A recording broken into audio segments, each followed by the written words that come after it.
Throughout the years, we have seen a decrease in certain diseases. There are trillions of dangerous diseases and bacteria all around us, yet we are not infected by it in the least bit. Throughout history, humanity has faced numerous infectious diseases that pose significant threats to public health, causing widespread illness and death. Disease such as smallpox, polio, measles, tuberculosis, and diphtheria were once rampant, claiming countless lives and devastating communities. However, advancements in medical science, public health initiatives, and vaccination campaigns have transformed the landscape of disease prevention and control. Through the development and widespread distribution of vaccines, improved sanitation practices, and better access to healthcare, many of these once deadly diseases have been effectively controlled or even eradicated in various parts of the world. Smallpox, for example, was declared eradicated in 1980, marking a historic achievement in global health. However, as some physical diseases decrease, mental diseases are on the rise. Just have a look at the charts of all the mental disorders: Down syndrome, ADHD, ADD, schizophrenia, split personality, bipolar, and depression. It is clear to see that mental illness is becoming more prevalent in our time than ever before. The common rebuttal is that technology has gotten far better at detecting these disorders. That may be the case, but to suggest that a person who sees things that don't exist and hears voices that aren't there needs new technology to detect if he has schizophrenia is a little odd, as well as suggesting that we need new advanced techniques to tell someone that thinks of themselves as a 45-year-old firefighter, as well as a 10-year-old girl growing up in an abusive household has split personality disorder. So why is this happening? The rise in neurological disorders over recent years has sparked significant concern, with researchers exploring various potential causes, including environmental toxins and chemicals. Exposure to these substances, whether in the air we breathe, the water we drink, or the food we eat, has been linked to the adverse effects on neurological health. Certain chemicals such as heavy metals like lead and mercury, pesticides, fluoride, air pollutants, and industrial chemicals have been identified as neurotoxicants, meaning they can harm the nervous system. These toxins may disrupt normal brain development, interfere with neurotransmitters' functions, cause oxidative stress, and induce neuroinflammation, all of which can contribute to the onset and progression of neurological disorders. Substances such as lead and fluoride has direct correlation to lower IQ. Fluoride is in the majority of the world's tap water, which is distributed using lead pipes. Again, lead and fluoride are directly linked to lower IQ, meaning drinking tap water is like drinking a double dosage of stupidity.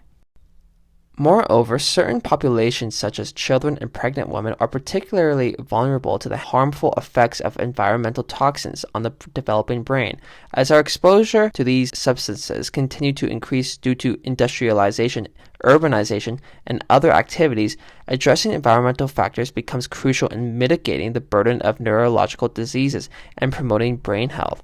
It has been revealed that toxins asbestos, glyphosates, and formaldehyde have and still are used widely in agriculture, pharmaceuticals, construction, and cosmetics in the United States, despite being banned in other countries. Director of the National Institution of Environmental Health Sciences, Rick Wojcik, said, "It is not about pesticides.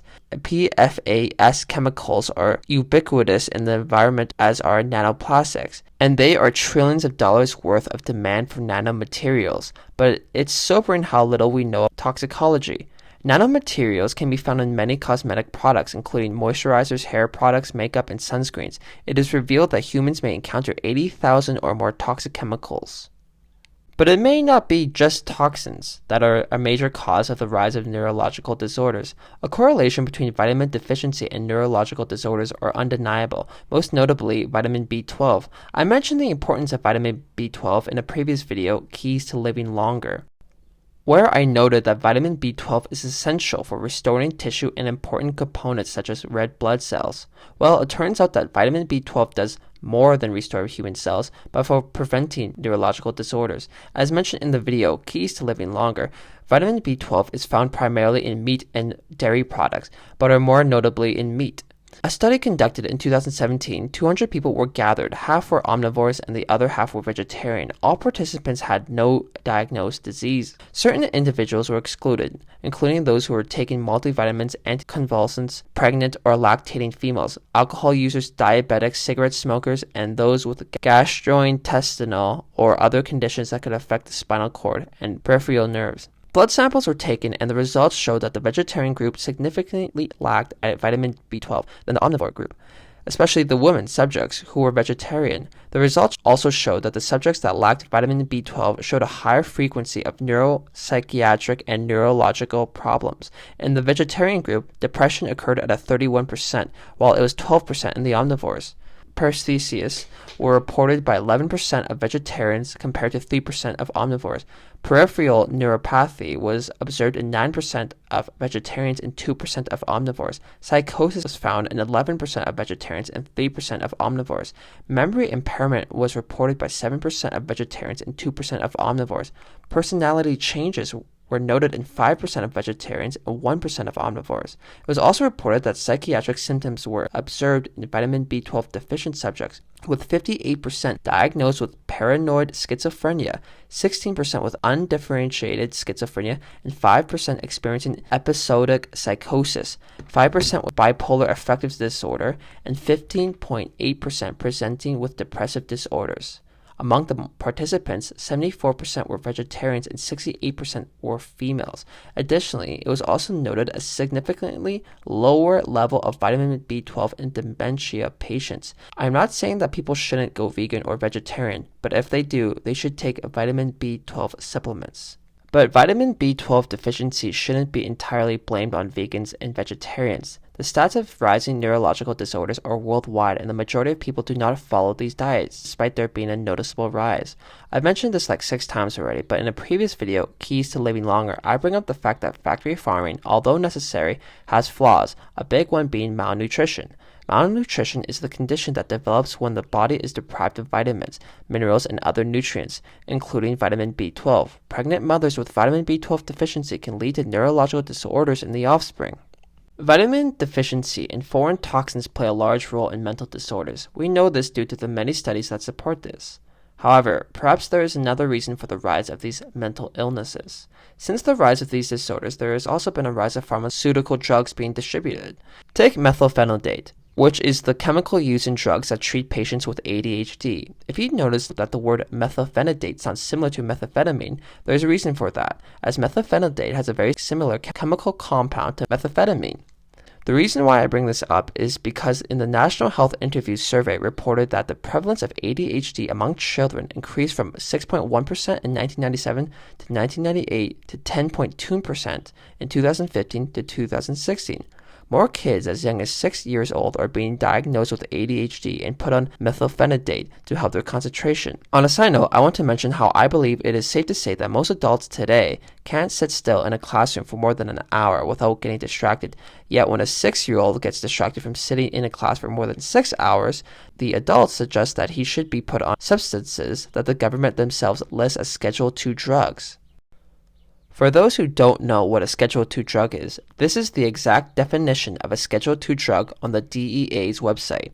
I quote, "Schedule II drug substances or chemicals are defined as drugs with a high potential for abuse, with use potentially leading to severe psychological or physical dependence. These drugs are also considered dangerous." I also think it is worth mentioning that pharmaceutical companies make $13 billion a year from kids having ADHD. How much is $13 billion worth? It's enough to put you in the top 100 richest people in the world, or outrank 70 countries' GDPs. It's also the annual revenue pharmaceutical companies generate on ADHD medication in the United States. So that might have something to do with the increased diagnosis. These are the listed common side effects of methylphenidate: headache, feeling aggressive, irritable, depressed, anxious or tense, trouble sleeping, loss of appetite, stomach ache, dry mouth, feeling or being sick. The more serious side effects are having mood or personality changes, have thoughts about harming yourself and others, have fast or irregular heartbeats, seeing, feeling, or hearing things that are not real, and having facial tics. When reading these side effects, I think it is rather obvious that when a child as young as 6 years old is forced to take these pills every day, that it is going to have a pretty big impact on their life as they get older. I want to shed light on a few of the side effects that were mentioned in these pills. Depressed and anxious. Mood or personality changes. Thoughts on harming yourself and others. Seeing, feeling, or hearing things that aren't real. This is just one out of the 20,000 subscription drugs that are given out by pharmaceutical companies. This doesn't even include the amount of the rise of shooters in the United States being on SSRIs during their rampage. All in all, I guess the lesson from this video is to be aware of the air you breathe, the water you drink, the food you eat or lack thereof, and the medication you take.